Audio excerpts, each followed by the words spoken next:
असुर सेन सम नरक निकंदिनी, असुर सेन सम नरक निकंदिनी, असुर सेन सम नरक निकंदिनी, असुर सेन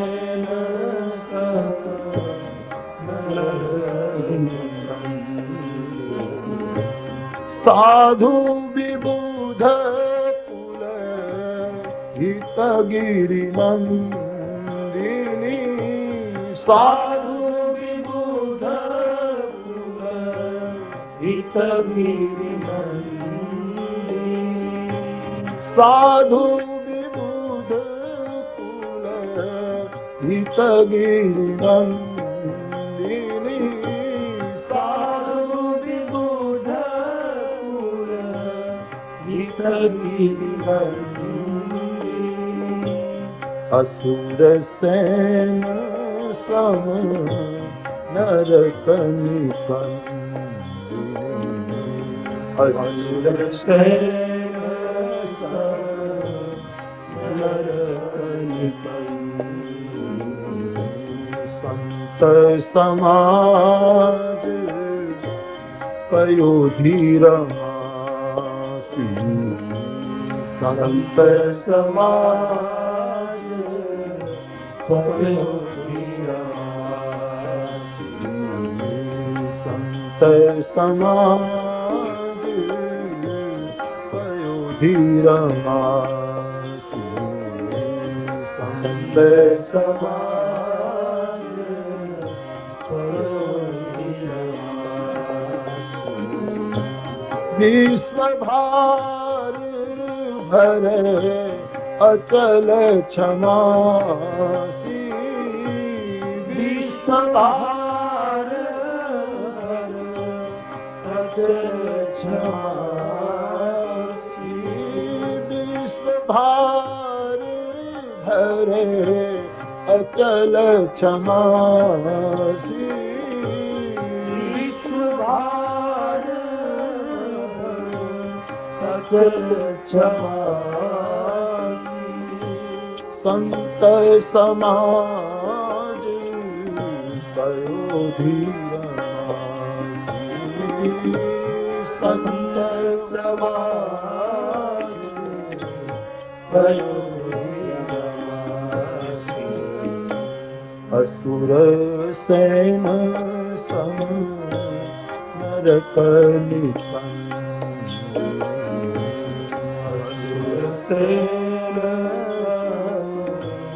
नरक निकंदिनी, संत समाज पयोधीर मासी, संत समाज पयोधीर मासी, असुर सेन सम नरक निकंदिनी, असुर सेन नरक निकंदिनी, नरक निकंदिनी, नरक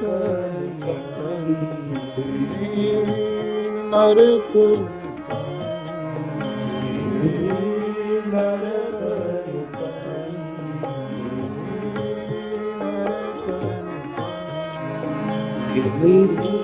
नरक निकंदिनी।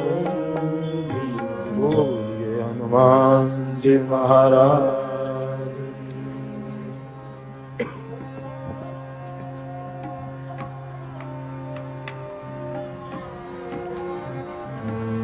आइए उत्तरकांड के इस अनुभव पूर्ण व्याख्यान का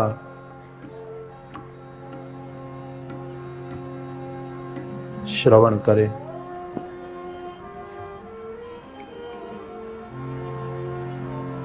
पुनः एक बार इस दृश्य को आपके हृदय में उतारें।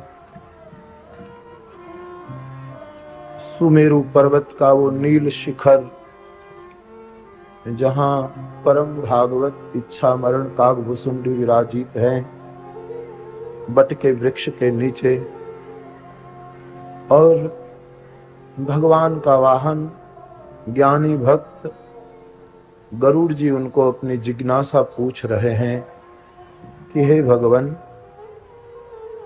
ज्ञान और भक्ति में अंतर क्या है, वो मुझे आप कृपया बताएं। एक बात प्रभु पूछहु तो एक बात प्रभु पूछहु तो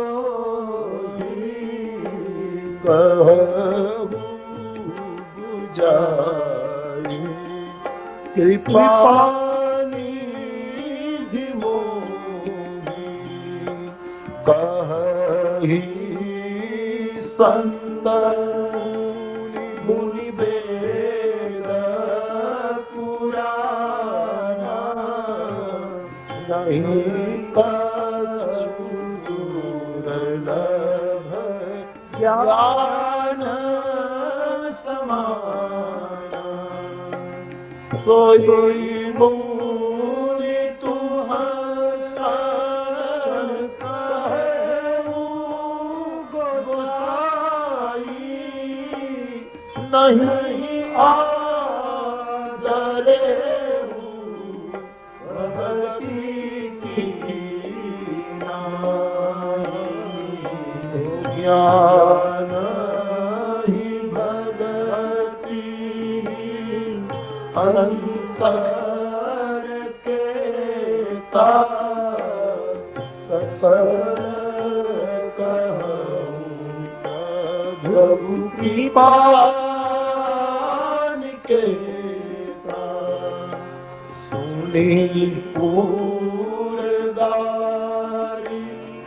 बचन सुख माना सादर बोले काल सुजाना भगवती ज्ञान नहीं कछु भेदा भय हरहि बहु संभव केदा नाथ मुनीस कहहि कछु अंतर सावधान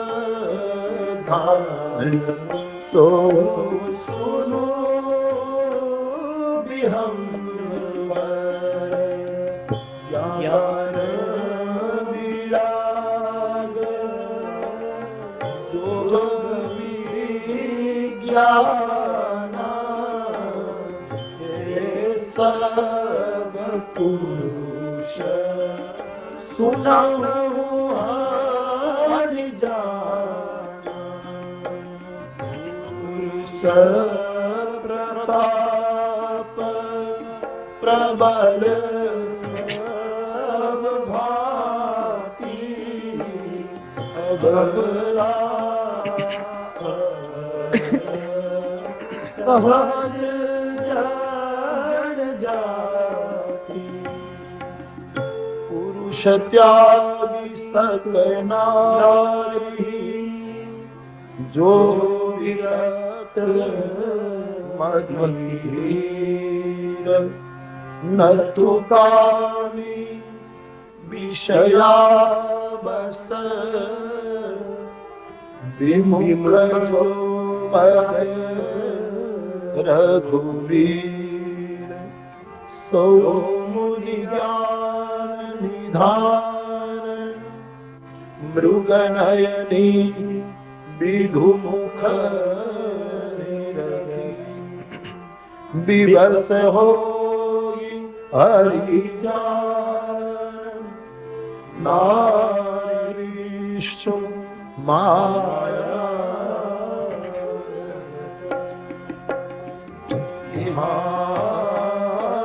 इहानक्ष पात छुड़ा वेद पुराण संत मात भाते मोहन नारी नारी के रूपा पन्ना गारिया नीति अनुमा माया भगति सुनहु तुम दो नारी जानहि सबको पुनि रघुवीर भगवती प्यारी माया खलु नर्तकी बिहारी मुनि रघुवीर भगवती प्यारी माया खलु नर्तकी बिचारी भगवती सानुकूल रघुराया ताते दरपति आदि माया दरपति आदि माया प्रभु पूछाऊ तो कृपा निधि मोहि प्रभु पूछाऊ तो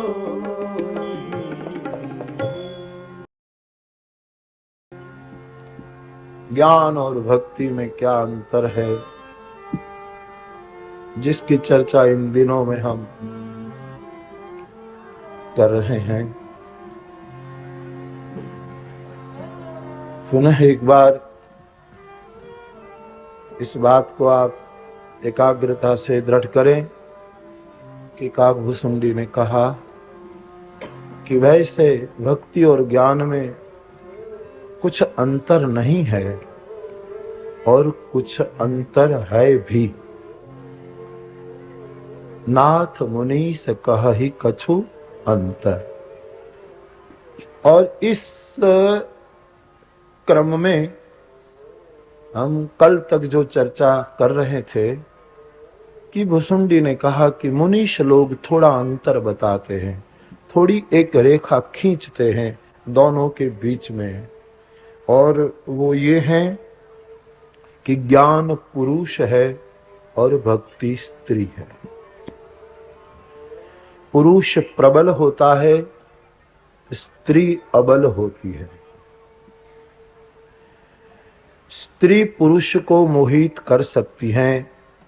यदि पुरुष रघुवीर के चरण से विमुख है, सावधान नहीं है, तो माया रूपी स्त्री ज्ञान रूपी पुरुष को आकर्षित कर लेती है। लेकिन मैं कोई पक्षपात रखकर नहीं बोल रहा हूं गरुड़, संत पुराण और वेद की बात तुम्हें सुना रहा हूं। पुरुष पर माया प्रभाव कर सकती है, ज्ञान पर माया प्रभाव, पुरुष पर स्त्री प्रभाव कर सकती है, या तो पुरुष नारी पर मोहित हो सकता है, स्त्री के रूप में माया में ज्ञानी फंस सकता है, लेकिन मोहन नारी नारी के रूप। भक्ति स्त्री है, माया नारी है, इसलिए नारी नारी पर मोहित नहीं होती। भक्ति को माया आकर्षित नहीं कर सकती। माया भगति सुनहु तुम दो, नारी वर्ग जानई सबको। भक्ति ही सानुकूल रघुराया। भगवान भक्ति से सानुकूल है, या तो भगवान को भक्ति सानुकूल है, इसलिए माया उससे डरती रहती है। कितना सटीक हमारे जीवन की धरा का दृष्टांत दे रहे हैं।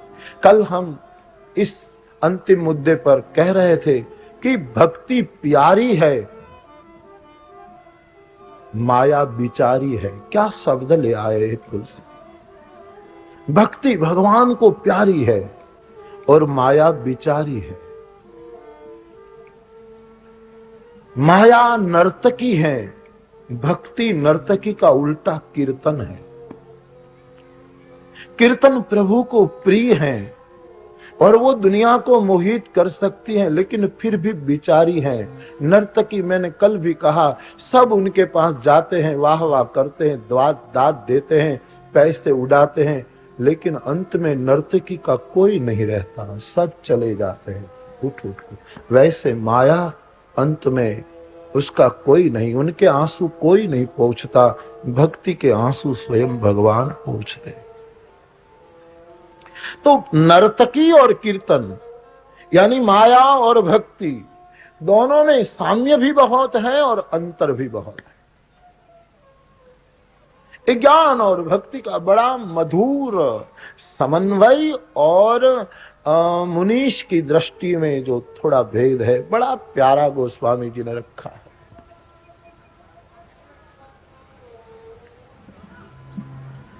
योग में निरोध होता है। कोई आदमी योग करे तो उसमें निरोध करना पड़ता है अपनी चित्त वृत्ति का, है? जिसको कल हम समाधि शब्द से कह रहे थे। योग में निरोध होता है, ज्ञान में बोध होता है। जिसको ज्ञान हो गया उसको बोध हो गया, इसलिए ज्ञान में के बारे में विरोध नहीं हो सकता। ज्ञानी कभी किसी का विरोध नहीं कर सकता, क्योंकि बोध और विरोध दोनों साथ साथ नहीं चल सकता। जिसको बोध हो गया, ध्यान देना अपने जीवन में, आप जब तक दूसरों का विरोध करें तब तक समझना कि आपको अभी तक बोध नहीं। हाँ, दूसरा खराब है, दोषी है, तो भी तुम्हारे मन में उनके प्रति विरोध नहीं उठना चाहिए। वो ज्ञान की वेदांत में लक्षणा है, जिसको वेदांत लक्षणा कहते हैं। कोई कहे कि हमको बोध हो गया, तो फिर विरोध कैसे? निज प्रभु भाई देख जगत कही सन करही विरोध। सब में हरि देखता है, उसको अब विरोध नहीं रहा। समः सर्वेषु भूतेषु मद भक्तिम लभते पराम। तो ध्यान दें, योग में निरोध होता है, ज्ञान में बोध होता है, कर्म में बार बार अवरोध होता है। आप कोई भी काम करते हैं ना तो बार बार अवरोध आते हैं ना। आप कहते हैं हमने फला धंधा शुरू किया लेकिन इतनी गड़बड़ हो गई, हम फला जगह गए तो एक खटपट हो गई। कर्म में सदैव अवरोध आते हैं, इसलिए गोस्वामी जी मानस में उसको अपने ढंग से रखते। गृह कारज नाना जंजाला ते अति दुर्गम सैल विशाला ते अति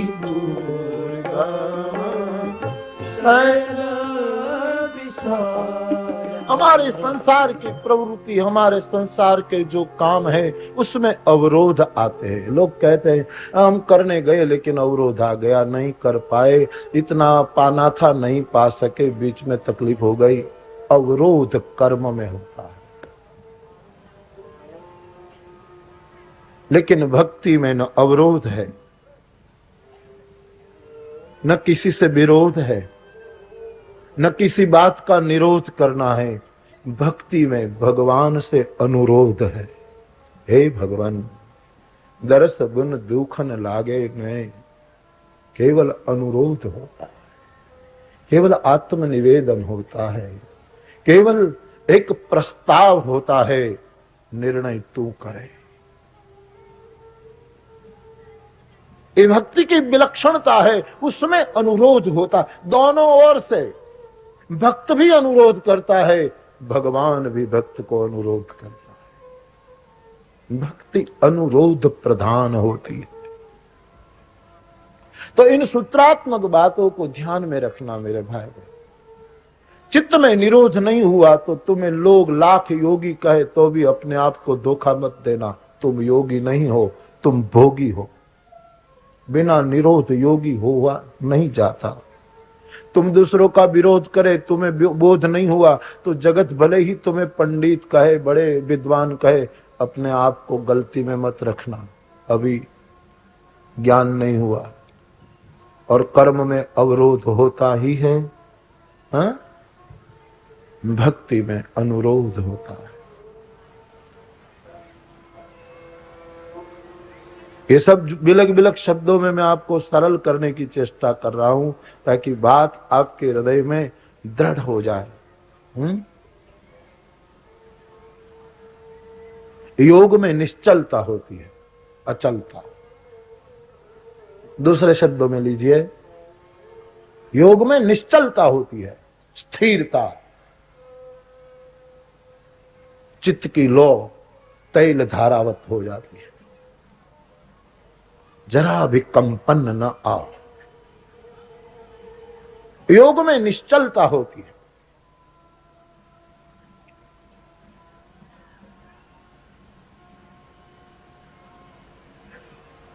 और ज्ञान में निर्द्वंद्वता होती है।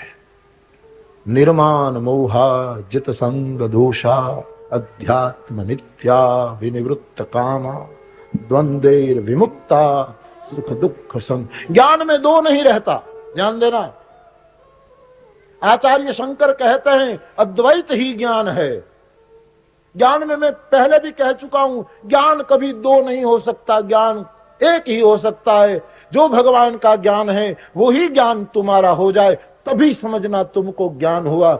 उनका ज्ञान बिलग, तुम्हारा ज्ञान बिलग, तो समझना तुम्हारा ज्ञान अज्ञान है। ज्ञान एक ही है विश्व में, दूसरा ज्ञान नहीं है, एक ही ज्ञान हो सकता। निर्द्वंद्वता ज्ञान का लक्षण है, अद्वैतता ज्ञान का लक्षण, उसमें दूसरा नहीं। इसलिए तो परम ज्ञानी लोमस कहते हैं सोते तो हिता ही नहीं भेदा, बारी बीची वो गाव ही भेदा। ये वो है, ये तू है, तू वो है, उसमें कोई फर्क नहीं है। एक ज्ञान का लक्षण है। योग में निश्चलता, स्थिरता होती है। ज्ञान में निर्द्वंद्वता होती है। कर्म में निस्पृहता होनी चाहिए, तभी कर्म सिद्ध होता। प्रत्येक जीव को कर्म करना ही पड़ता है, लेकिन कर्म में निस्पृहता चाहिए। जो निस्पृह बनकर कर्म करेगा, उसका कर्म उसको बंधन में नहीं डाल सकता। करने पर भी वो बाध्य नहीं होता, उसको कोई पकड़ नहीं सकता। कर्म में निस्पृहता होनी चाहिए और भक्ति में निर्भयता होनी चाहिए, निश्चिंतता होनी चाहिए। इन सूत्रों को ठीक से चबाना मेरे भाई बहन, मेरी दृष्टि से बड़े मूल्यवान विषय है एकाग भुसुंडी का। भुसुंडी ही कह सकता है, ये शंकर नहीं कहे, ये याज्ञवल्क्य ने नहीं किया, कहा ये प्रकरण भुसुंडी ही बोल रहे हैं।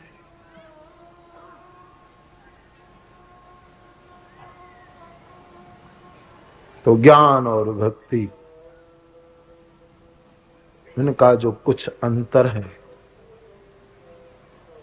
एक है नर्तकी, एक है प्यारी।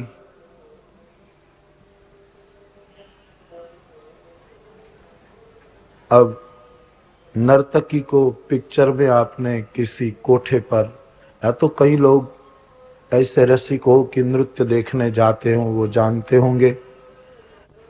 हमने तो पिक्चरों में देखा है, पहले जब पिक्चर देखते थे तब, कि कोठी पर नर्तकी नृत्य करती हैं और कुछ लोग बैठे हैं और पैसे देते हैं, वो नृत्य करेगी और वाह वाह करेंगे लोग। तो ऐसा हमने पिक्चर में देखा है। कोई भाग्यवानों ने रूबरू देखा हो। इसमें मैं आलोचना के लिए नहीं कहता हूं, वो ज्यादा इस बात को सटीक कर सकते हैं।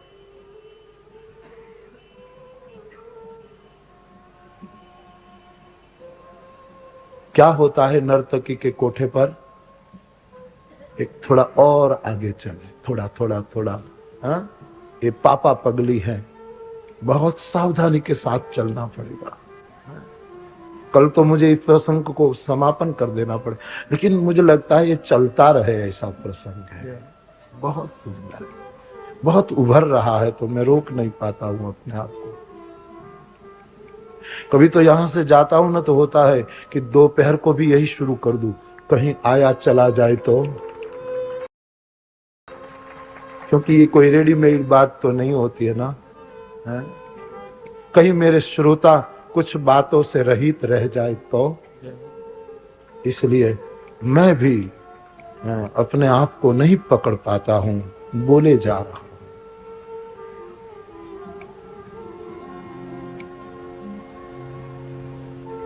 अक्सर पिक्चर जब हम पढ़ते थे, नौकरी करते थे, उसके बाद भी कभी देखने गए, अब तो कई सालों से छूट गया, अब तो कैसे पिक्चर देखने जाए, क्योंकि वहां जाए तो वहां लोग वंदन करने लगते हैं।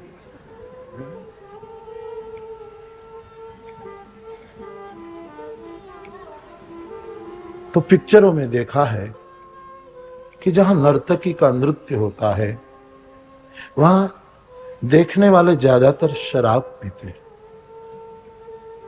लेकिन जहां कीर्तन होता है वहां अमृत पिया जाता है, वहां शराब नहीं पिया जाता। जहां भक्ति है वहां तो कथा सुधा पी जाती है। हां, डोलते तो वो भी हैं, और कीर्तन में भी लोग डोलते हैं, लेकिन वो नशा कमजोर है, नाश करता है, निराशा देता है। कीर्तन का नशा शाश्वत बना देता है, मन मना कर देता है, संसार से विलक कर देता है, लबालब भरता है, ऐसी माधुरी पिला देता है कि कभी उतरे ना। बिह बल बचन प्रेम बस बोलहि। मानो भरत के साथ रहे सब लोग, मानस में तो ऐसा आता है मानो कोई छोटा बालक बोलने की चेष्टा करता हो, ऐसे प्रेमी लोग बोलने में भूल करते हैं, बोल नहीं सकते।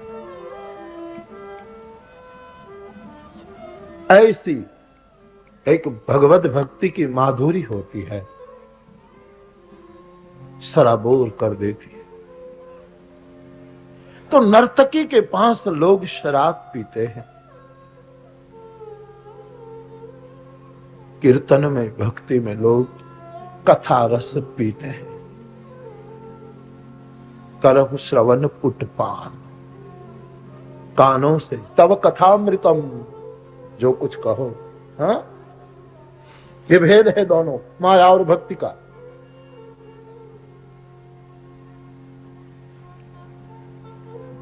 दूसरी बात, साम्य, दोनों का अब साम्य देखो। ये थोड़ा विलग है, एक में शराब, एक में अमृत, एक में नाश, एक में बड़ी मस्ती। हाँ, अब थोड़ा अंतर देखो। नर्तकी कोठे पर नाचती है ना, हवेली में अपने कोठे पर। कीर्तन भी कोठे में ही होना चाहिए, केवल होठ पर नहीं होना चाहिए, भीतर से होना चाहिए, कोठे से निकलना चाहिए, हृदय से निकलना चाहिए, अंतर को तोड़कर निकलना चाहिए। किसी ने मुझे लिखा था, पूछा था, बापू ऐसे आशीर्वाद दो कि चीस पड़े ये भी भक्ति प्राप्त हो, हम चिल्ला दे, ऐसे चिल्लाए तो मां।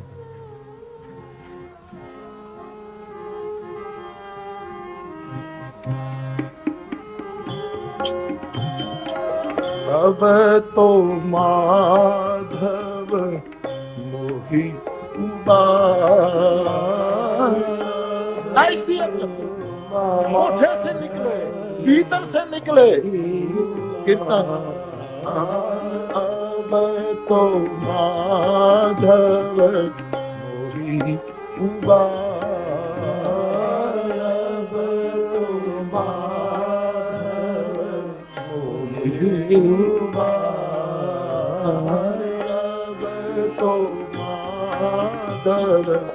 मोहे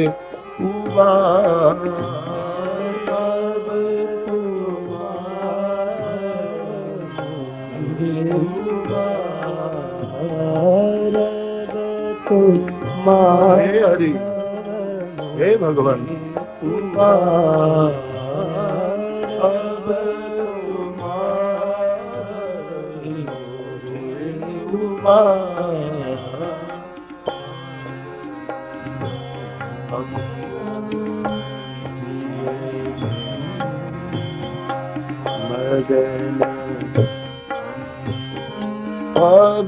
तो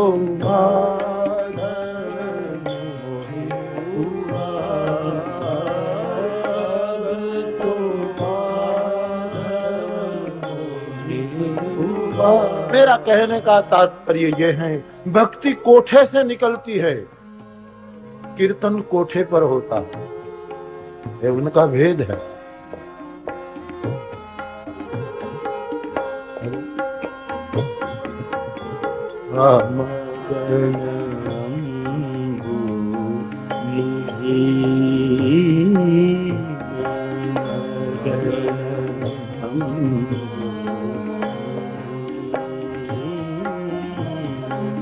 कृपा सिंधु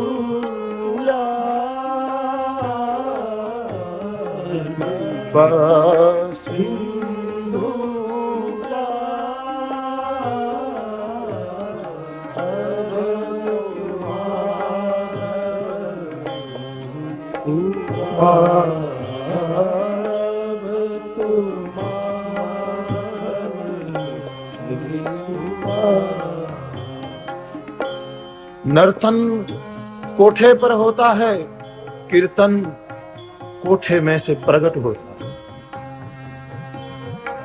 तीसरी बात,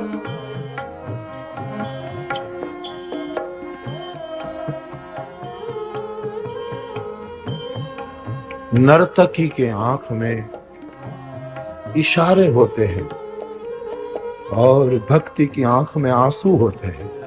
अब तो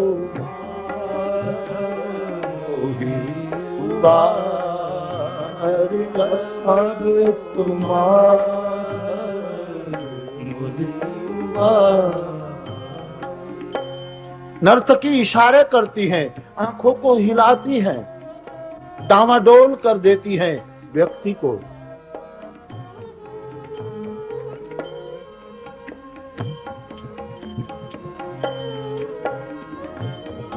और भक्ति की आंखों से अश्रु बहेगा।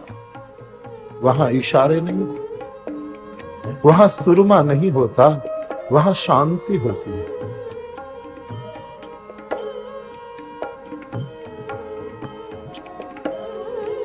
नर्तन में आंख इसलिए आंजी जाती है कि दूसरों की आंख को आंज दें, लेकिन भक्ति में आंख इसलिए प्यारी है, सुंदर है कि ठाकुर देखने के लिए बाध्य हो जाए कि कौन मेरा भक्त नाच रहा है। जैसे प्रहलाद को देखने के लिए थंभ से निकला।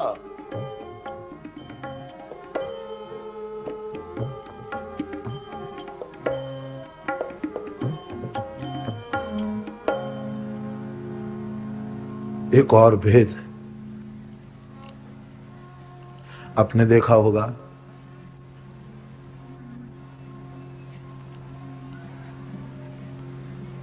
कीर्तन में एक तारा होता है, नर्तन में तो सितार कई तार वाली बातें होती है। एक तार नहीं होता भक्ति के सिवा कहीं, वहां तो कई तार वाले वाद्य बजाए जाते हैं। सारंगी कोठे पर ज्यादा होती है, उसमें कई तार है। सितार हो, उनमें कई तार है, लेकिन भक्ति में एक तार होता है, और वो तार केवल कृष्ण से जुड़ा हुआ, उसको भक्ति कहते हैं, जो केवल भगवान से लगा हुआ है।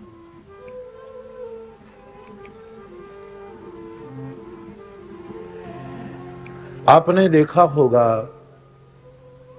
कि नर्तन में सारंगी होती है, दिलरुबा भी होता है कभी कभी, लेकिन भक्ति में वाद्य दिलरुबा स्थूल नहीं होता, भीतर से दिल रुब जाता है, खत्म, खलास हो जाता है। वहां तो स्थूल रूप में दिलरुबा बजाया जाता है, भक्ति में दिल रुब जाता है, दिल के टुकड़े टुकड़े हो जाते हैं कृष्ण के लिए। घायल की गत घायल जाने, हैं? ये भक्ति की महिमा है।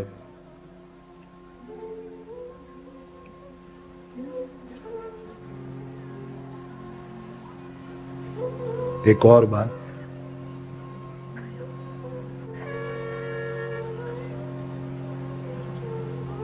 नर्तन में तबला होता है, पखवाज भी होती है, हमने कल कहा था, लेकिन तबला होता है। कीर्तन में तबला का एक अक्षर इधर उधर कर दो, केवल एक ही बात होती है, प्रभु को बतला, हरि के दर्शन हो जाए, बतला दो, कोई उनके दर्शन का। और वहां तो शायद कई ताल हो सकते हैं तबले पर, लेकिन कीर्तन में या तो एक ताल होता है, या तो जप ताल होता है, या तो जप ताल है, या तो एक ताल है, और वो ताली इसके सिवा और कोई बात नहीं। वहां तो होता है कई ताल, खबर नहीं कौन किस ढंग से जाए, कौन क्या पाना चाहे, कई बात होती है। नर्तकी के कोठे पर गए लोग वाह वाह कहते हैं, और कीर्तन की भूमिका पर पहुंचे आह से मर जाते हैं कि हे गोविंद, अभी तक तेरे दर्शन नहीं हुए। वहां लोग वाह वाह करते हैं, दोबारा करते हैं, यहां दोबारा नहीं है, बस एक बार तेरे दर्शन हो जाए, एक बार हमको मिल जाए। आह होती है, पीड़ा होती है, चीस होती है, पुकार होता है भक्ति में। एक और भेद देखें, नर्तकी के कोठे पर हमने कहा नहीं कि तंतुवाद्य होते हैं, वहां हो सकता है वीणा भी हो, लेकिन कीर्तन में वाणी होती है, राम नाम बिनु गिरा न सोहा। यहां वीणा नहीं, भक्तों की गदगद वाणी होती है, संतों की रुतम भरा वाणी होती है, सभर समृद्ध परिपक्व अनुभूत वाणी होती है।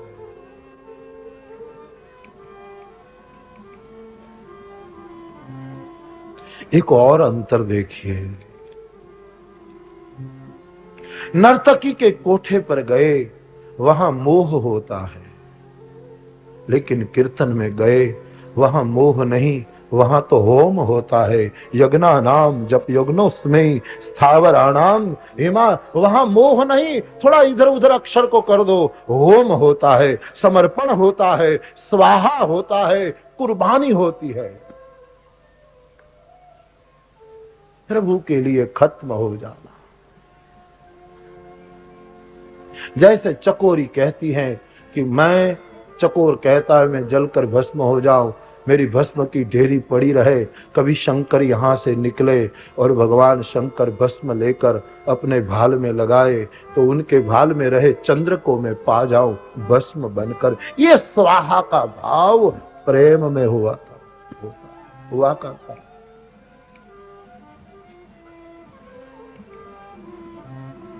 वैसे तो नर्तन में भी रसिक लोग जाते हैं और कीर्तन में भी रसिक जाते हैं, लेकिन दोनों का अंतर है, उनका रस क्षण भंगुर है। यहां भी भूवि भावुक हाथ हो जाते हैं, रसज्ञ लोग ही तो कथा में जाते हैं। भागवतकार कहता है कोई बिना रस वाला तो यहाँ आता नहीं, लेकिन यहाँ का रस अनंत का रस है और वो तो अंत का रस है, खत्म कर देता है। दोनों नारी, नर्तकी और प्यारी भक्त। नर्तकी कभी कभी अपने अपने ड्रेस पहनती, उसमें कभी साड़ी भी पहन ले, हो सकता है कोई ऐसा नर्तन करना हो। भक्ति में साड़ी पहनना नहीं है, वो स्वयं साड़ी है, स्वयं अच्छी है। नस नस रोम रोम नख शीख अच्छाई से भरी है। उसको कोई बहिर वो नहीं है। नर्तकी में मेकअप है, मेकअप करते हैं ना ऊपर से। भक्ति तो अंदर से बनी है, मेड इन, अंदर से उठती है, भीतर से तैयार होती है, भीतर से प्राप्त होती है, ऊपर नहीं है।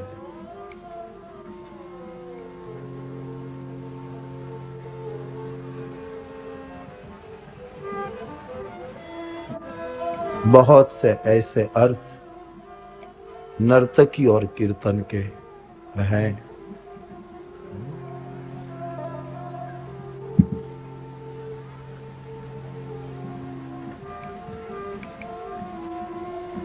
सुबह होते होते नर्तकी का नृत्य पूरा हो जाता है। 2-3 बजे कोठा खाली हो गया, सब चले गए ग्राहक, हो गई हवेली सूनी, घुंघरू बजते बंद हो गए। अब 24 घंटे तक कोई नहीं फरकेगा वहीं। और भक्ति तो आठों पौर आनंद, उसमें समापन नहीं हो सकता। उसमें तो जैसे जैसे रात बीतती है वैसे वैसे रंग जमता है। और भोर होते होते तो न जाने इसमें भैरवी नहीं आती।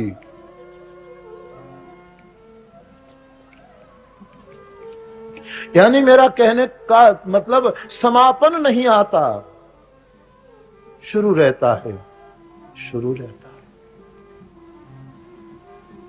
नर्तकी तो बस देर रात के थके सो गए लोग, कीर्तन तो जगाने वाली वस्तु है।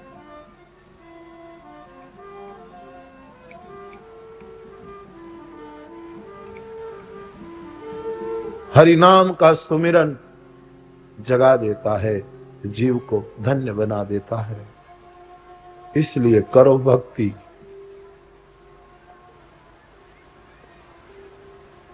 तो ऐसे बहुत से अंतर आप निकाल सकते हैं।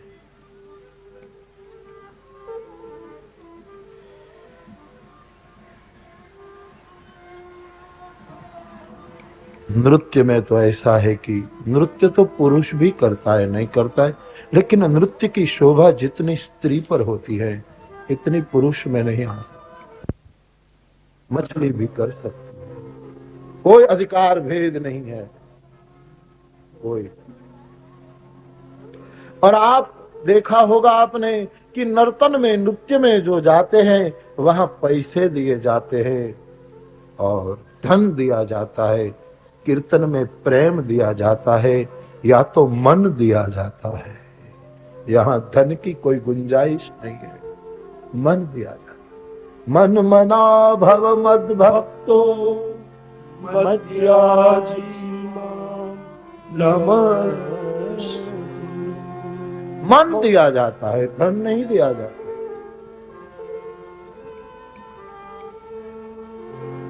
एक और भेद भी सुन ले।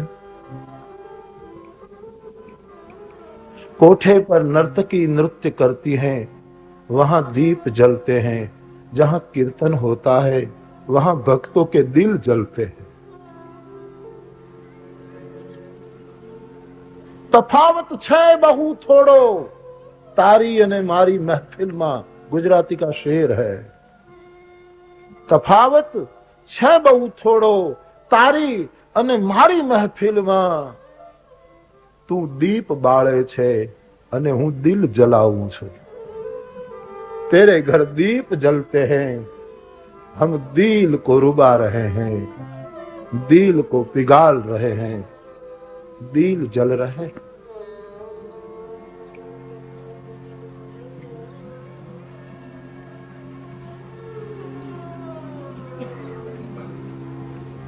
पिचकारी से छूटी गोली। क्या शब्द है?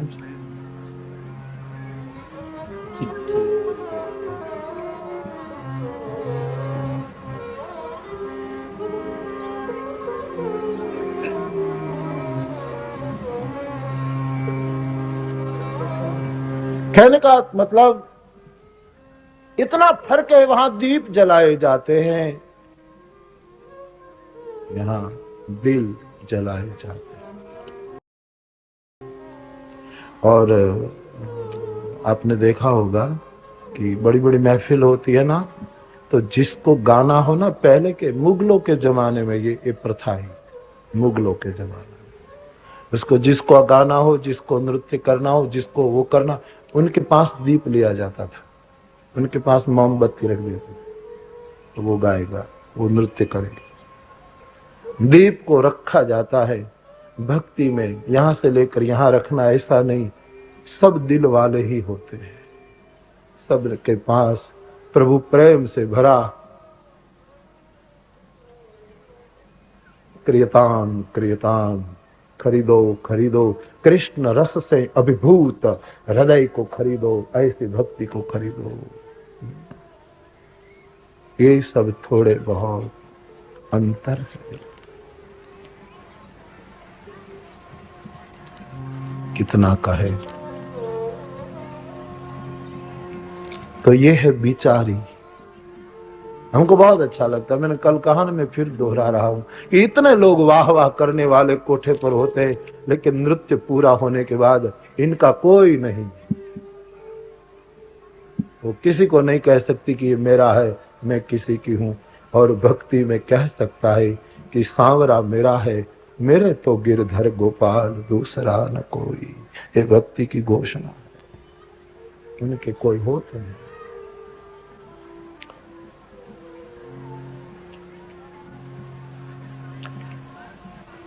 नर्तकी जाति नहीं बता सकती, और भक्ति कहती है अधम थे अधम, अधम अति नारी, तीन मह मैं मतिमंद अभारी। मैं भीलनी हूं, मैं ये हूं। आत्मनिवेदन कर देती है। नर्तकी नहीं कह सकती, आत्मनिवेदन करेगी भक्ति। नाथ दशानन कर में भ्राता, निश्चर वंश जन्म सुरत्राता। ये कहेगी भक्ति।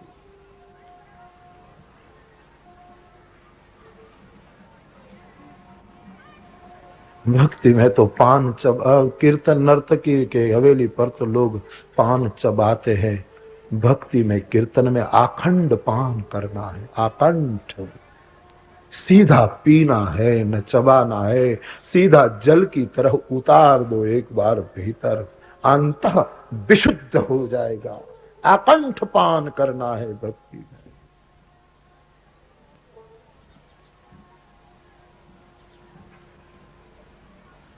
और कभी कभी नृत्य में नर्तकी के घुंघरू टूट भी जाते हैं, लेकिन भक्ति में आज तक किसी के घुंघरू टूटे नहीं। कौन्तेय प्रतिजानी ही न मे भक्त प्रयज। उनका संगीत कभी बिगड़ा नहीं, उनका सूर कभी असूर न हुआ, उनका स्वर ईश्वर ही बनकर रहा। वो बेसूर नहीं हुआ, असुर नहीं हुआ।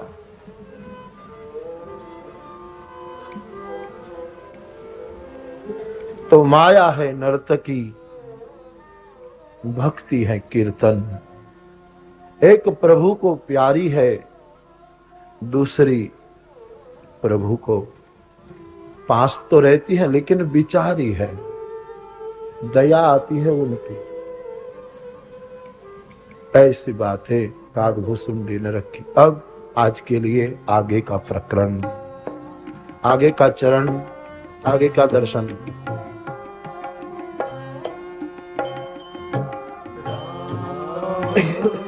भगति निरूपा, शब्द पर बहुत ध्यान देना पड़ेगा। भगति निरूपम निरूपाधि बसरी जासु सदाय बाधी बसरी जासु पुर सदाय बाधी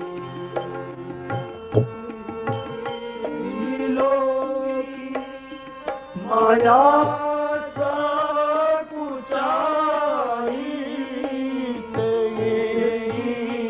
बिलोई, माया सकुचाई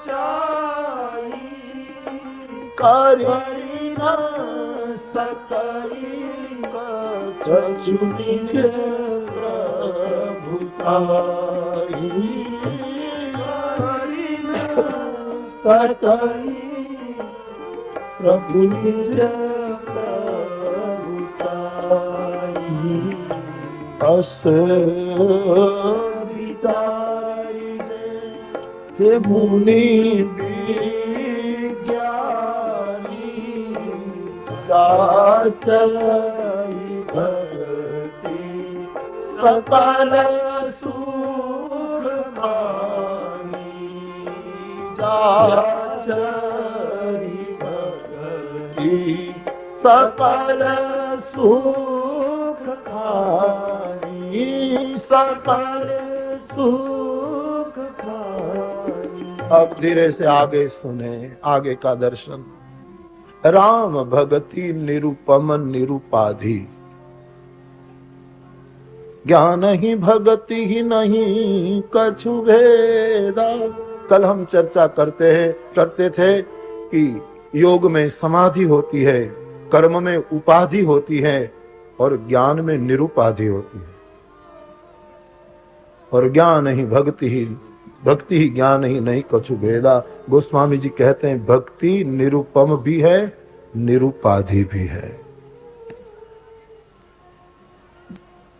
कल हम कहते भक्ति में व्याधि होती है, पीड़ा होती है, दर्द होता है, कसक होती है, लेकिन ज्ञान के साथ जोड़ते हुए गोस्वामी जी कहते भक्ति भी निरुपाधि है। भक्ति करने वालों को कोई उपाधि नहीं होती। नरसिंह मेहता को कहा कि बेटे की शादी है, अभी तक कोई तैयारी। बोले मेरा बेटा कहाँ है, कृष्ण का बेटा है। बेटी का मौसाला का प्रसंग हो या अपने पिता के श्राद्ध का प्रसंग हो, जिम्मेवारी उनकी है, मैं क्यों उपाधि करूं। भक्ति निरुपाधि है। भक्ति का ये लक्षण। भीष्म ने प्रतिज्ञा की, कल मैं पांडव कुल को समाप्त कर दूंगा, पांचों में से कोई नहीं बचेगा। दुर्योधन को जब बार बार आशंका होती है पितामह तरफ, तब उसने प्रतिज्ञा कर ली, निष्पांडवी कर दूंगा पृथ्वी को। और ये पहली रात थी कृष्ण के ये युद्ध काल में कि जब कृष्ण सो नहीं पाए, शिविर में घूमते रहे और अर्जुन को मार देंगे दादा भीष्म, और अर्जुन सो रहा है शिविर में। कभी कृष्ण उठे उधर गए, कभी इधर गए, कभी उधर गए, कहीं चैन नहीं। आधी रात हो गई और ये चैन से सो रहा है। इसकी कल मृत्यु भीष्म बोले हैं। रहा नहीं गया कृष्ण से, अर्जुन को उठाया।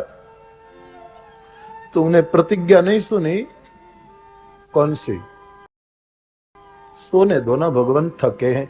अरे जरा सोचो, मैं कब से घूम रहा हूं, सो नहीं पाता और तू सोए हो, क्या है? बोले तुमने प्रतिज्ञा नहीं सुनी भीष्म ने की?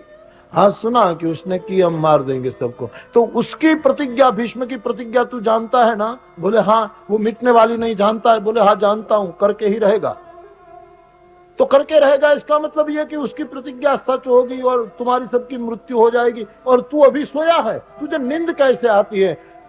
कृष्ण को जवाब देते देते पुनः पीताम्बर उठकर सोए बोल दिया कि मैं इसलिए सोया हूं क्योंकि मुझे पता है मेरा कृष्ण जाग रहा है। जिसका ईश्वर जागता हो उसके भक्त को कौन उपाधि?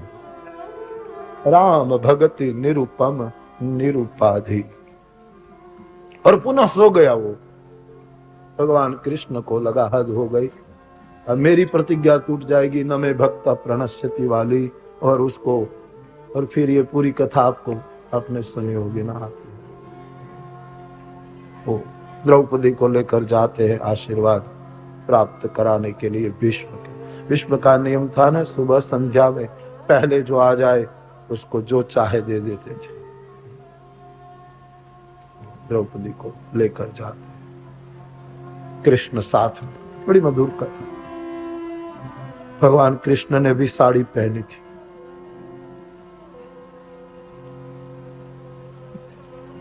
जब शिविर में जाने लगे ना, तो द्रौपदी को भगवान ने कहा कि देखो बहुत सावधान रहना, आशीर्वाद दे दे उसके बाद मुंह खोलना, और ये आवाज जरा कम करो, ये तुम्हारी पादुका हो है ना, वो मुझे दे दो। उनकी पादुका प्रभु ने रख ली है। जाती दादा पुत्र वधु प्रणाम कर रही है, आपके कुल की वधु। दादा ने देखा नहीं कौन है उसको, तो दादा था तो कह दिया तेरा सौभाग्य अखंड हो। तुरंत उठा लिया पर, कृष्णा तुम, मैंने प्रतिज्ञा की है। बोले ये आप समझो, प्रतिज्ञा भी आपने की और आशीर्वाद भी आपने दिया है कि सौभाग्य अखंड हो, निर्णय आप करे क्या करना। इतनी रात और सुबह होने की, अब तू अकेली आई कि कोई साथ में? बोले मेरी एक सखी साथ में आई, और भीष्म को शंका हो गई कि सखी नहीं हो सकता, सखा ही हो सकता है, ये उनके सिवा दूसरे की योजना नहीं बन पाए। राम भगति निरुपम निरुपाधि। भक्त को कौन सी उपाधि? देवारे वालो नथी दुबड़ो।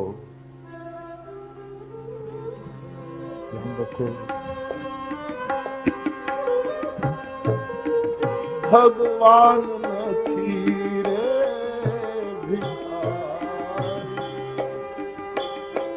वाला मारा अखंड रोजी हरि नाम। हे भगवान नथे विचारी, देवारे वालो नथी दुबड़ो।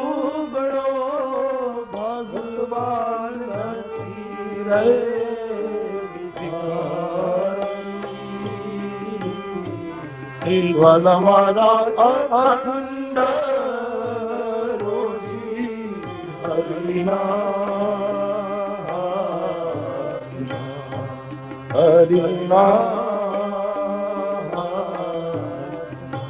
तो आज के जो सूत्र है उनमें भक्ति अनुपम है। भक्ति की तुलना किसी से करना कठिन है, निरुपम है और निरुपाधि है। इसमें कोई उपाधि नहीं। ज्ञान में जैसे स्थिति वैसी भक्ति में। राम भगति निरुपम निरुपाधि बस ये जासु पूरे सदा। अबाधि शब्द बड़ा प्यारा है, ध्यान दे उस पर। जिसके हृदय में ये अबाधी भक्ति बस जाए तो बहोरी सूर करही उपाद। बाधा का अर्थ है जो बाहर से आए, सामने से आए, उसको बाधा कहते हैं। और अनर्थ का अर्थ है जो हम खुद पैदा करते हैं, उसको अनर्थ कहते हैं। भक्ति में अनर्थ है जिसकी चर्चा हमने की, पापजन्य, पुण्यजन्य, अपराधजन्य और भक्तिजन्य जो अपराध की अनर्थ की चर्चा हमने आगे कर ली है। अनर्थ का अर्थ है जो तुम खुद पैदा करो, और बाधा का अर्थ है तुमने कुछ नहीं किया फिर भी सामने से रोड़े आए, सामने से बाधा, उसको बाधा कहते। ज्ञान में बाधा आती है। जोते ही बुद्धि जोते ही विघ्न बुद्धि नहीं बाधी। ज्ञान दीप में ये सूत्र आया, तो बहोरी सूर करही ऊपर। देवता लोग बाहर से विघ्न डालेंगे, बाधाएं डालेंगे, प्रलोभन बताएं। बाधा का अर्थ ही यही है, बाहर। हाँ, हमने भक्ति दर्शन में पूर्व पक्ष में आगे भी कहा है, मीमांसकों की बात में, कि कुछ अंतराय आते हैं भक्ति में, जिसकी चर्चा आपके सामने हमने कर दी है। लेकिन ये अंतराय गिराने के लिए नहीं आता है। भक्ति में जो अंतराय आए उसको बाधा मत समझो, वो अंतराय भक्ति की परीक्षा के लिए आए। कोई भी टीचर ये नहीं चाहता कि मेरे क्लास का विद्यार्थी फेल हो जाए, फिर भी उनकी 6-6 मास पर परीक्षा, इसलिए कि उसकी पढ़ाई कितनी दृढ़ हुई है। सब टीचर चाहता है कि मेरे क्लास में पढ़े सब ग्रेजुएट हो जाए, 100% मार्क्स लेकर निकले। वैसे भगवान चाहता है मेरी भक्ति में आए सब पास हो जाए। लेकिन प्रभु कभी त्रैमासिक परीक्षा, कभी 6 मासिक परीक्षा, कभी वार्षिक परीक्षा लेता है। अंतराय जो भक्ति में आते हैं वो बाधा नहीं है, वो परीक्षा है। ज्ञान में बाधा है। ज्ञान में तो देवता चाहते हैं कि ये गिरे, इसलिए कृपाण की धार बताई है। पढ़ते बाहर नहीं लगते, बड़े बड़े गिर जाते हैं ज्ञान में, क्योंकि वहां बाहर से अंतराय आते हैं। तो अनर्थ और बाधा आती है। अनर्थ और अंतराय की चर्चा हमने जो आपके सामने रखी, उसका अर्थ है जो हम पैदा करते हैं। भक्ति में आपको बाहर से तकलीफ नहीं आएगी, भक्ति में आपको अपने मन से तकलीफ होगी। संदेह पैदा होना, जिसने मंत्र दिया, जिसने कृपा की, ऐसे सदगुरु पर शंका करना, मंत्र पर संदेह करना कि ये मंत्र, ये कृष्ण नाम, हरि नाम, इससे क्या ब्रह्म प्राप्ति हो जाती है, उस पर संदेह करना। किसी गुरु ने आपको साधन बताया कि ये साधन करो, बहुत किया, 1 साल किया, फिर भी आपको कुछ नहीं बना, क्योंकि आपका अंतःकरण विशुद्ध नहीं है, इसलिए आपको प्रकाश नहीं मिला, तो हो जाता है ये ठीक होगा कि ये नहीं रास्ता ठीक होगा। ये अपने कारण अनर्थ पैदा होते हैं। भक्ति का ध्यान रखना, खुद को ही संभालना। ज्ञान में बाधा आती है। जोते ही विघ्न बुद्धि नहीं बाधी, तो बहोरी सुर कर ही उपाधि। तो ज्ञान में जो निरुपाधि स्थिति आनी चाहिए वहां फिर उपाधि लग जाती है, वहां तकलीफ होती है, लेकिन भक्ति जिसके भीतर है वो अबाध ही रहती है। यहां यदि अंतराय आए तो अपने कारण आए, या तो भगवान ने कुछ कसौटी करने के लिए त्रैमासिक परीक्षा दे दी, 6 मासिक परीक्षा रख दी तुम्हारी, ऐसे करता करता फाइनल कर देगा, तो बिठा देगा और फिर आप स्नातक हो जाओगे।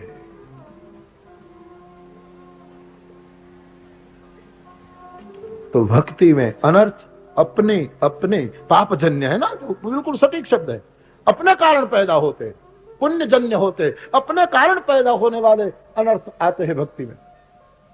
उसमें कोई बात, तुमने निर्णय लिया कि 111 बार हनुमान चालीसा का पाठ करेंगे, फिर कभी ऐसा हो कि सब कहां करते हैं, मैं क्यों इसके पीछे पड़ा हूं, आज छोड़ दो। नियमा क्षमा अवस्था।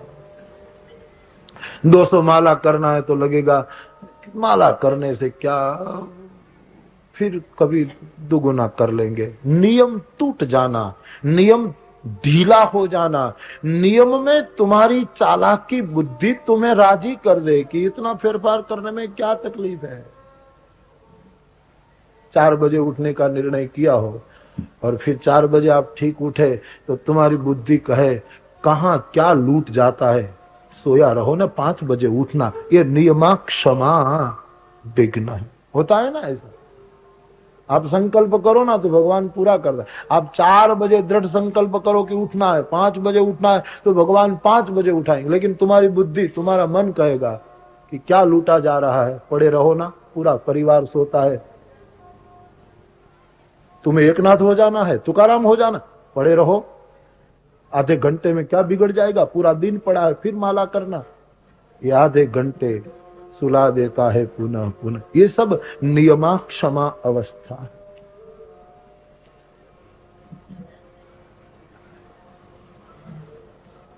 और अंतिम 6ठी अवस्था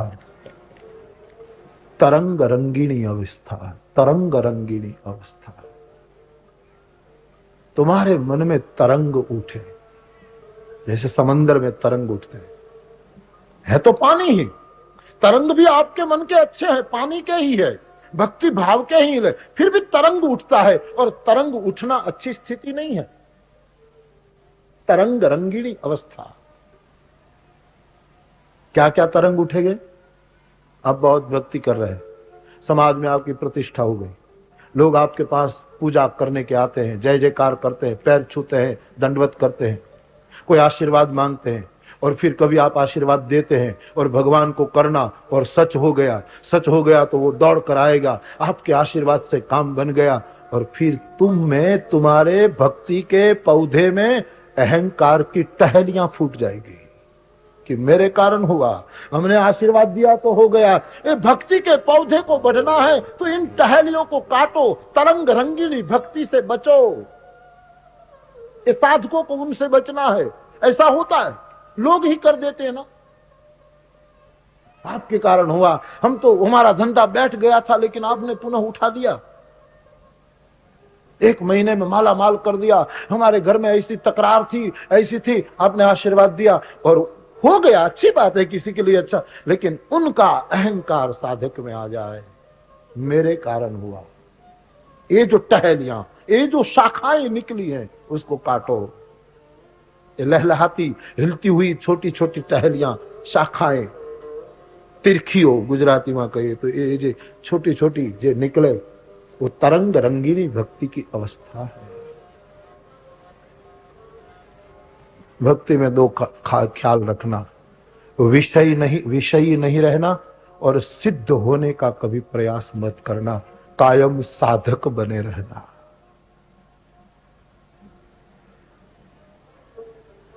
मुझे विषय नहीं चाहिए, और भगवान की इच्छा न हो तो मुझे भगवान भी नहीं चाहिए, मुझे केवल भगवान का सुमिरन चाहिए। वो न मिले नो मिले, समर्थ के ऊपर किसकी चलती है, धनी का धनी कौन है, उनकी इच्छा। हमें विषय भी नहीं चाहिए, हमें परमात्मा न इच्छा करे मिलने की तो वो भी उनकी इच्छा पर निर्भर। हमें नहीं चाहिए, हमें प्रभु का भजन चाहिए। हमारा भजन कमजोर न हो।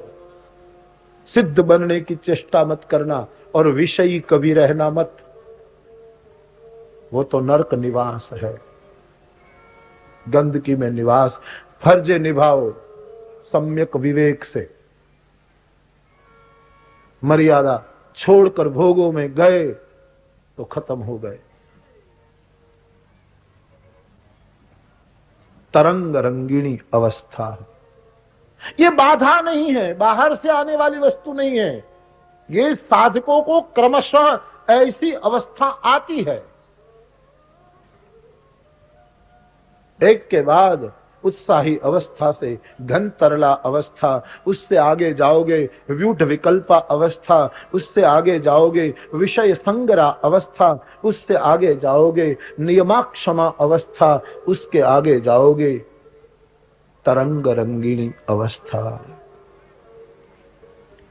ये सब अंतराय है, लेकिन कसौटी के लिए है। समंदर में ओट आती है, भरती आती है। ऐसे साधक के जीवन में हिलोरे आते रहते हैं।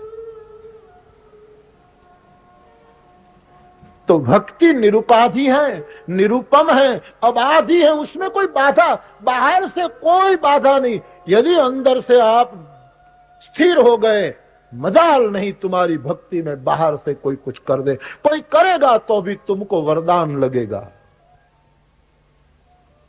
अच्छा, मीरा के जीवन में 5 मृत्यु हुई तो मीरा को वरदान लगा कि अच्छे हुए मां मर गई। उसके दिल में दिल नहीं था, ऐसा नहीं, ममता नहीं थी, रोई भी होगी मीरा, लेकिन सोचा कि माँ की ममता, पिता की और ममता, ससुरा की और ममता, सास की और ममता और उनके पति की और ममता, ये सब टूटी। अब ये सब ममता में मेरे ठाकुर में बांध दूंगी।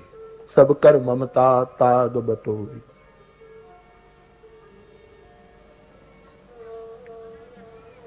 तो कहने का मेरा अभिप्राय, सब वस्तु को, सब अंतराय को साधक वरदान के रूप में देखेगा जब भक्ति आ जाएगी।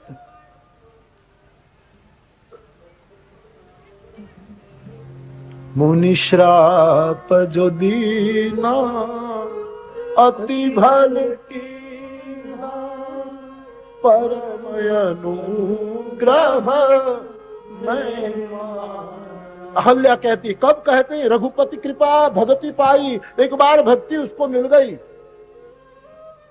पर सत पद पावन सो मन सान, प्रगट भई तप पुंज सही, देखत रघुनायक जन सुखदायक, सन्मुख होई कर जोरी रही, अति प्रेम अधीरा पुलक सरणी। ये प्रेम की सब स्थिति नहीं आवे बचन कही, अतिशय बड़ भागी चरण लागी, जुगल नयन जल धार बगी, धीरज मन कीन्हा प्रभु का चिन्हा।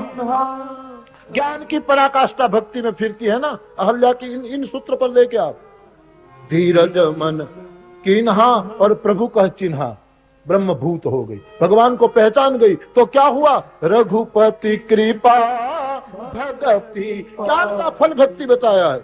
धीरज मन कीन्हा प्रभु का चिन्हा, रघुपति कृपा भगति पाई। तो फिर अति निर्मल बानी स्तुति धानी, ज्ञान गम्य जय रघुराई।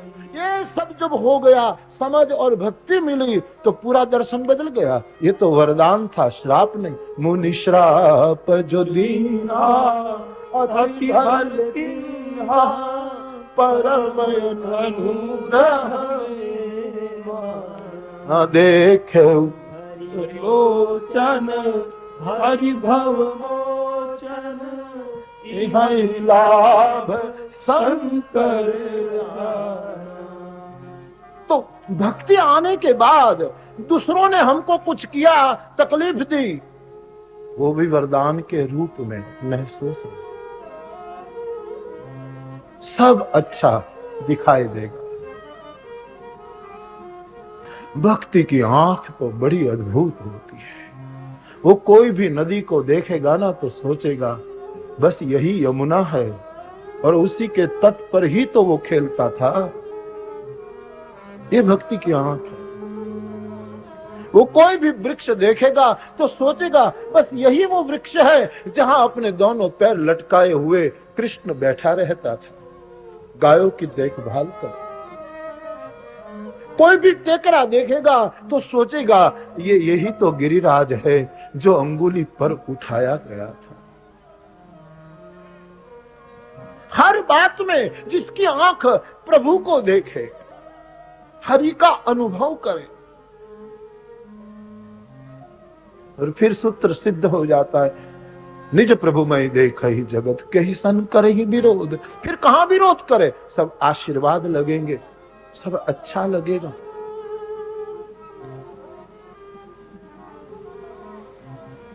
तो एक कुछ अवस्थाएं जो है वो बाधा नहीं है,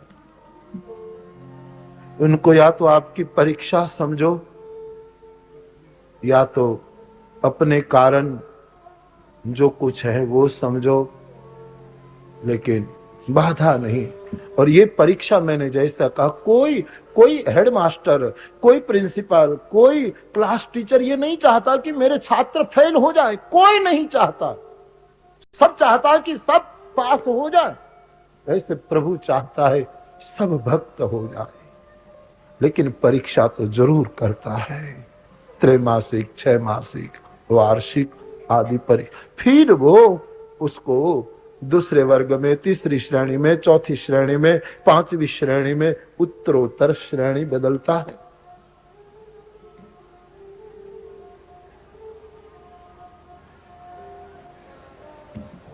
तो भक्ति प्रभु को प्रिय है, निर्बाध है भक्ति। इनमें आते हुए अंतराय परीक्षा के रूप में देखो, या तो अपने कारण हुए, इस तरह बाहर से कोई अंतराय नहीं कर सकता तुम्हारी भक्ति में। जब तक तुम्हारी भक्ति में दूसरा अवरोध कर रहा है तब तक समझना भक्ति अभी कच्ची है। आपको कभी नहीं लगेगा कि मेरी माँ ने मुझे रोका, मेरे पिता ने मुझे रोका, मेरे भाई ने मुझे डांटा, मेरे पति ने मुझे मना कर दिया भजन करने का। आपको ऐसा ही लगेगा कि वो बोल रहे हैं, उसमें भी मेरा ठाकुर बोल रहा है, कोई अच्छा होना होगा। तुम कभी किसी पर दोषारोपण नहीं कर सकते। जय गमे जगत गुरुदेव जगदीश ने, ते तणो खरखरो फूक करवो, आपणो चिंतव्यो अर्थ कई नवसरे, उगरे एक उद्वेग। हूं करूं, यही जो तकलीफ है, जो उनकी शरण में चला जाता है। सुखी मीन जे नीर अगाधा, जिमी हरि चरणन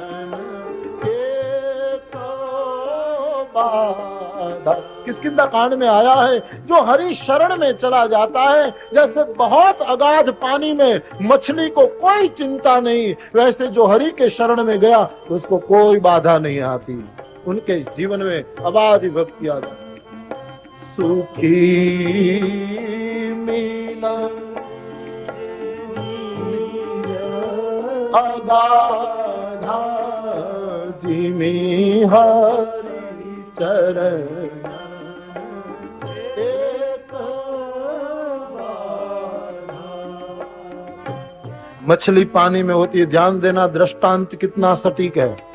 वर्षा ऋतु का वर्णन तुलसीदास जी कर रहे किसके नाम, कि जहां बहुत अगाध जल है वहां मछली सूखी है। कोई भी मछली पानी में रहती है, उनको पानी में से कोई अवरोध उभा खड़ा नहीं होता। कोई शिकारी ऊपर से जाल बिछाए, ऊपर से कांटा डालेगा, ऊपर से कुछ करेगा, तब उसको तकलीफ। अंदर जब है कोई उसको टकराता नहीं, टकरा जाए तो भी मस्ती है। एक दूसरी मछली टकरा जाती है तो अपने आप आनंद कर लेती है, न किसी का विरोध है, न किसी का अपमान है, मस्ती में रहती है। जब ये स्थिति आ जाएगी तब सब टकराएंगे, वो भी आपको चेतना प्रदान कर रहे हैं ऐसा लगेगा। सब अपराध, सब विरोध तुम्हारा समाप्त हो जाए। जिमी हरि चरण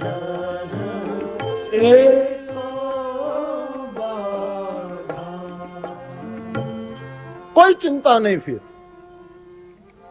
अगाध जल में जैसे मछली मस्ती में रहती है, वैसे साधक प्रभु की शरण में। भगवान कृष्ण ने क्यों कहा? वैसे तो कई पाश्चात्य लोग कहते हैं तुम्हारा कृष्ण अहंकारी है, कहता है मामेकम शरणम व्रज, केवल मेरे शरण में आ जाओ। ये तो अहंकार की घोषणा है। चाबुक और बागडोर लेकर रथ चलाने वाला इतना बड़ा हो गया, कहने लगा मेरी ही शरण आ जाओ। ये तो अहंकार की घोषणा। वो बेचारे क्या समझे? कृष्ण कहते हैं सर्व को छोड़कर एक के पास आ जाओ। सर्व धर्मान परित्यज्य, सर्व छोड़ और एक के पास आ। ये सर्व में तू फंस जाएगा। सर्व धर्मान परित्यज्य मामेकम शरणम व्रज। अर्जुन के मन में प्रश्न उठा होगा कि सर्व धर्म छोड़ दूं, धर्म छोड़ दूं। आप एक बात और समझ ले जो हमारी समझ में आई।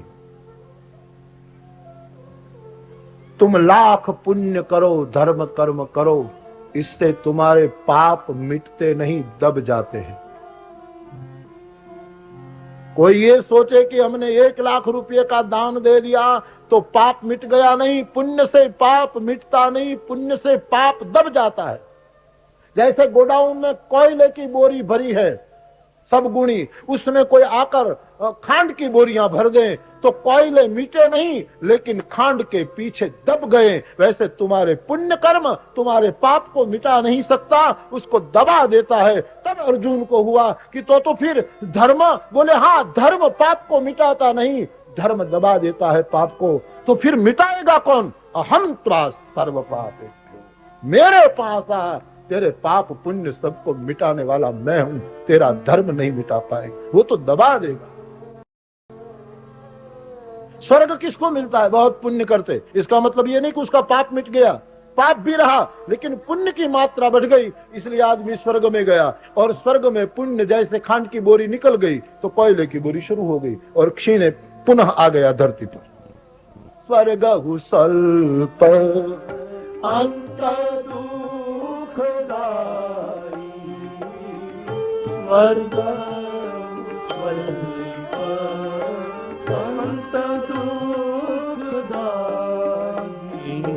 आप 1 लाख रुपया दान करें तो आप सीने पर हाथ रखकर कह सकते हैं कि इसमें 25,000 का कोई पाप नहीं है। हाँ? कोई 5 लाख का दान करे तो उसमें कोई पाप नहीं। कोई भी पुण्य, उनमें कहीं न कहीं पाप तो रहता ही है, लेकिन पुण्य से पाप दबता है, धर्म से पाप दबता है, धर्म से पाप की मुक्ति नहीं होती। तो अर्जुन चौंक गया कि सर्वधर्म सब छोड़ दूं? बोले सब छोड़, सब में मत भटक। तो मेरे पाप जाएंगे कहां? बोले मामेकम शरणम व्रज, मेरे पास आ तो मैं तुझे नहा धोला कर साफ कर दूंगा। अहम त्वा सर्व पापेभ्यो मोक्ष इष्यामि मां। इसलिए जिमि हरि चरण एको बारा। इसका अर्थ यह भी होता है कि सर्व धर्म छोड़ और एक धर्म को पकड़। मैं धर्म हूं। वाल्मीकि रामायण में आया, रामो विग्रहवान धर्म साधु सत्य पराक्रम। वाल्मीकि जी कहे राम साक्षात विग्रहवान धर्म है। राजा सर्वस्य लोकस्य देवानापि वासवः। सर्वलोक के महेश्वर राम कृष्ण है और साक्षात विग्रहवान धर्म है। तू इस महाधर्म, इस परम धर्म के शरण में आ, बाकी सर्व धर्मान परित्यज्य। तू मेरी शरण में। ये जो बात, परमात्मा साक्षात परम धर्म है। और सुंदर वाल्मीकि जी, रामो विग्रहवान धर्म को तो बहुत अच्छा हमारे ठाकुर के बारे में वाल्मीकि बोले, इतना अद्भुत बोले है बात। साधु सत्य पराक्रम, साधु है राम, सत्य पराक्रम है। राजा सर्वस्य लोकस्य देवानाम वासव। हाँ? कहने का मेरा अभिप्राय, तुलसीदास जी विनय में कहते हैं, करतहु सुकृतन पाप सिराही, करतहु सुकृतन पाप सिराही। बहुत पुण्य करते हैं लेकिन पाप मिटते नहीं। रक्त बीज जीवी बाढ़त जाही, रक्त बीज बाढ़त जाही। तो इस पाप का क्षय कैसे होगा? भगवान करेंगे, भगवान की कृपा क्षय करेंगे। इसलिए विनय में भी यही सूत्र आया है। हरति एक असुर जालिका, हरति एक असुर जालिका। तुलसीदास प्रभु कृपा कालिका, तुलसीदास प्रभु कृपा। इसलिए सुमिरु स्नेह सहित सीतापति, सुमिरु स्नेह सहित सीतापति, सुमिरु स्नेह सहित सीतापति, सुमिरु स्नेह सहित सीतापति। राम चरण तजी नहीं न आन गति, राम चरण तजी नहीं आन गति।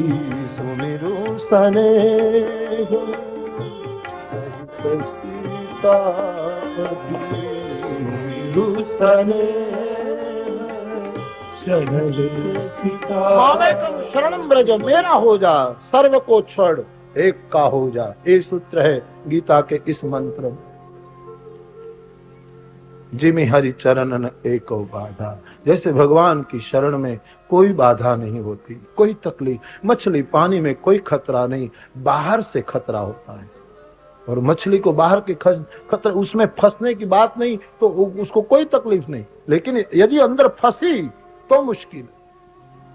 जब साधक हरि शरण का पूर्ण आश्रय कर रहता है तब बसई जासु उर सदा अबाधी। उनके हृदय में ये अबाधी भक्ति आ जाती है। और ते ही बिलो की माया सकुचाई, ते ही बिलो की माया करी न सकई कछु निज प्रभुताई, करी न सकई कछु निज प्रभुताई। अब आगे तो स्वामी जी कहते हैं, ऐसी प्यारी, ऐसी अबाधी, ऐसी निरूपाधी, ऐसी निरूपम भक्ति को देखकर माया संकोच करती है, इनके पास नहीं जा सकती। करी न सकई कछु निज प्रभुता। तो ऐसी भक्ति को देखकर माया अपनी कोई प्रभुता नहीं कर सकती, कुछ नहीं कर सकती, घबराती है। देखी माया सब विधि गाढ़ी, अति सभीत जोरे कार ठाई। और देखा जीव नचावगी जागी, और देखी भगति जो छोड़। मां कौशल्या को जब विराट का रूप दिखाया भगवान ने, इस विराट के रूप में कौशल्या ने क्या क्या देखा? देखी माया सब विधि गाड़ी, परम प्रबल माया, सब तरह से सज धज करके भगवान के विराट रूप के पास खड़ी है। देखी माया सब विधि गाढ़ी, लेकिन कैसे वो खड़ी है? अति सभीत जोरे कर ठाढ़ी, हाथ जोड़ कर खड़ी है, क्योंकि वहां भक्ति भी है। और तुलसीदास जी कहते हैं माँ ने क्या क्या देखा? माया को देखी, और दूसरा क्या देखा? देखा जीव नचा वही। जितने जीवों को माया नचाती है, इन जीवों को भी देखा। लेकिन देखी भगति जो छोड़ता,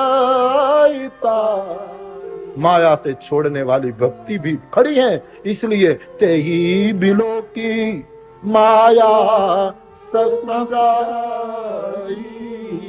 करी न सकल कछु निज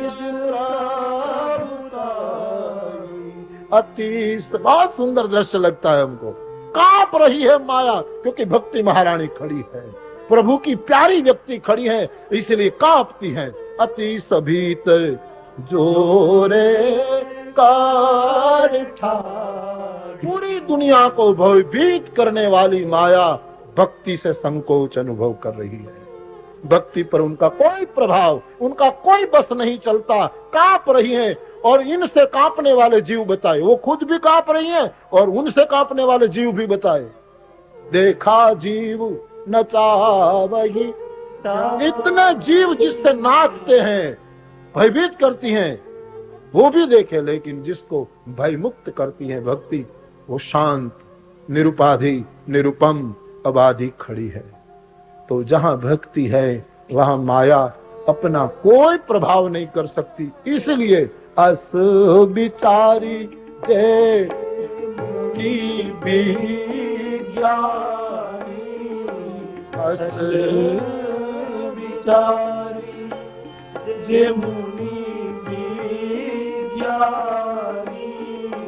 चाचगी भगति सकल सुख खानी, चाचगी भक्ति सकल सुख खानी, सकल सुख खानी, सकल सुख खानी। तो भक्ति से माया घबराती है, कोई प्रभाव नहीं कर सकती। भक्ति उपाधि से मुक्त है, भक्ति में कोई बाधा नहीं है, भक्ति भगवान को प्रिय है, और माया इनसे कांपती है। इसीलिए ये सोच करके, किसी ने कहा और मान लिया नहीं, असब विचारी, अनुभव करके, सोच समझ करके, केवल मुनि नहीं, जो विज्ञानी मुनि हुए हैं सब, ऐसे महापुरुषों ने भी भक्ति की याचना की है। हमको भक्ति प्रयच्छ रघुपुंगव निर्भराम में कामादि दोष रहितम कुरु मानसम। मुनि विज्ञानी लोग भक्ति चाहते। हनुमान जी विज्ञानी है, इसलिए भक्ति मांगते हैं ना।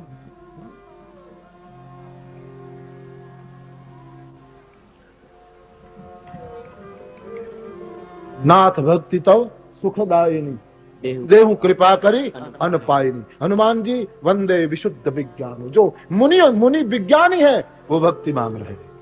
वाल्मीकि जी ने तो सब भक्ति के ही द्वार दिखा दिए। वाल्मीकि भी विज्ञानी है, उसने कहा भगवान आप यहाँ रहो, यहाँ रहो, यहाँ रहो, सब भक्ति की ही बात। जितने जितने मुनि विज्ञानी हुए हैं, सब ने भक्ति ही मांगी है। प्रसीद में नमामि ते पदाब्ज भक्ति देही में। अरण्यकांड में तो सब मांग ही है। देखिए अरण्यकांड कृपया देखिए आप ठीक से, जब पाठ करें, सब मांग ही मांग है।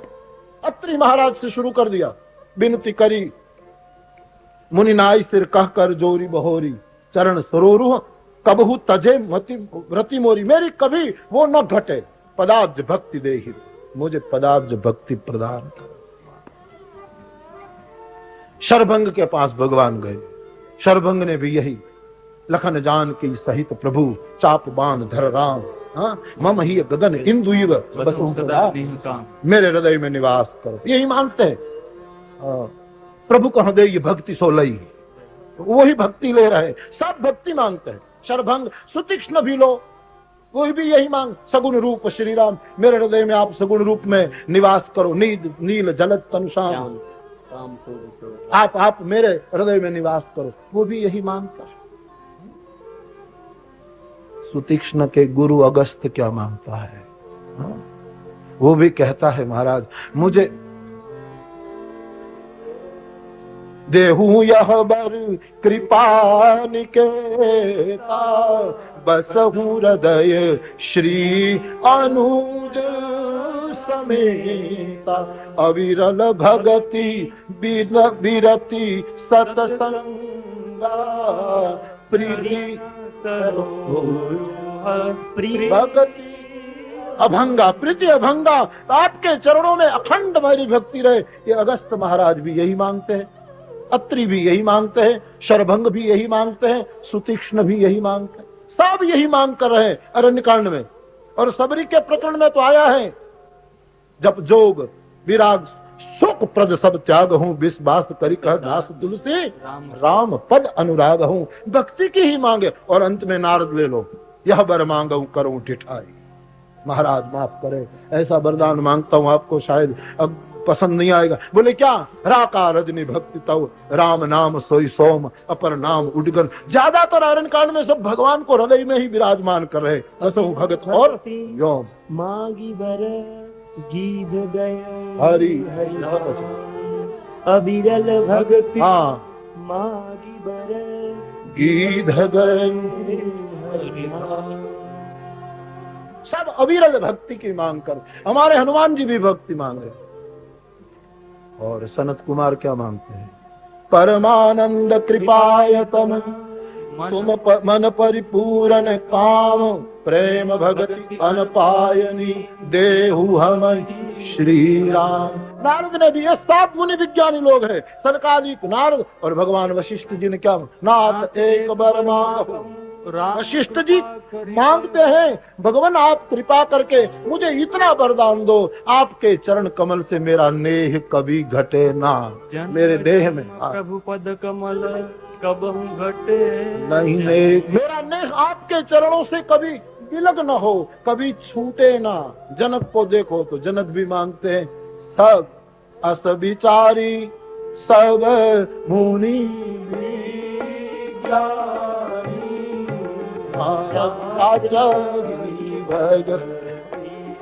सकल सुख खाई। अविरल भक्ति बसई उर तोरे। लोमस जो भक्ति का विरोध कर रहे थे, वो भूसुंडी को कह रहे हैं, तेरे हृदय में मेरे प्रसाद से, मेरी कृपा से अविरल भक्ति नित्य निवास करेगी। सदा राम प्रिय हो तुम, शुभ गुण भवन अवान, काम रूप इच्छा मरण। ये सब आशीर्वाद वहां भी भक्ति की। तो सब महात्मा लोग, चाहे वशिष्ठ, चाहे सनकादिक, चाहे नारद, चाहे वाल्मीकि, चाहे अत्रि, चाहे शरभंग, चाहे सुतीक्ष्ण, चाहे अगस्ती,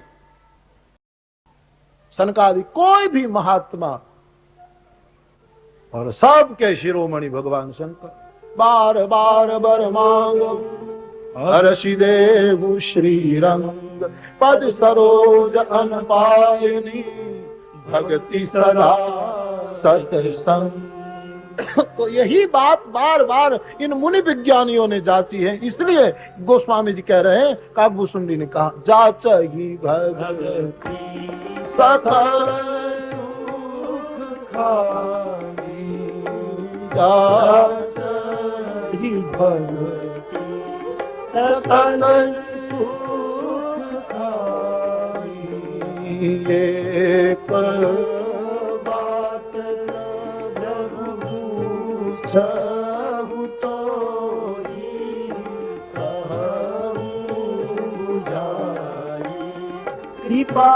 कृपानिधि मोहि, कृपानिधि मोहि, कृपानिधि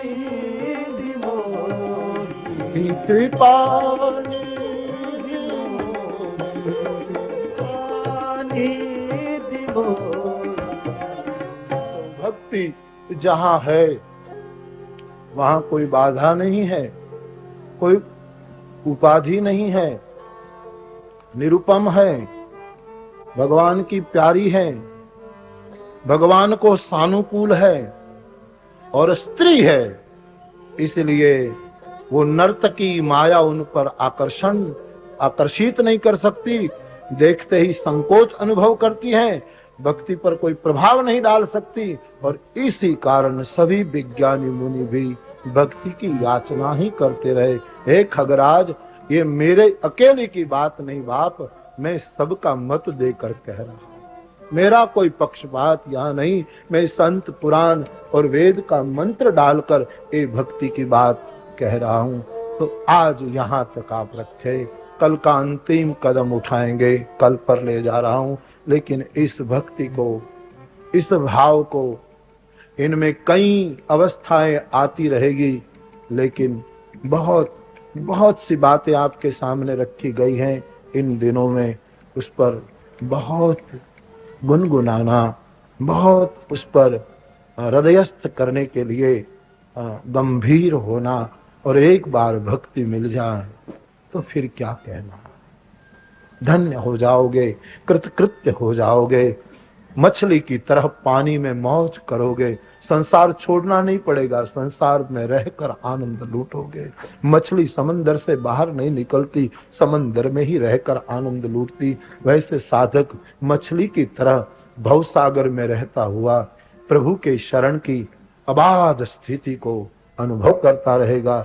लेकिन उसके लिए सर्व को छोड़कर मामेकम शरणम व्रज, इस सूत्र का ख्याल करे तो भक्ति इतनी महान है, नर्तकी उसको कुछ नहीं कर सकती। और मैं पुनः कल का सूत्र दोहरा कर आज यहाँ तक की यात्रा को, कि नर्तकी की मांग में सिंदूर नहीं होता, भक्ति की मांग में सदैव सिंदूर होता है। भक्ति सदा सुहागन होती है, उनके गले में मंगल सूत्र होता है। वहां तो सब सूत्र अमंगल होते हैं, वहां कोई अच्छी बात नहीं होती। ऐसी भक्ति महारानी जो आ जाए कोठे में, कोठे कोठे दीवा થઈ જાય, જેને ગુજરાતીમાં કહે ને કે કોઠે કોઠે દીવા થઈ જાય, धन्य धन्य जीव हो सकेगा। इसलिए करो भाव से कीर्तन, पुकारो हरि को भाव से, मस्ती से।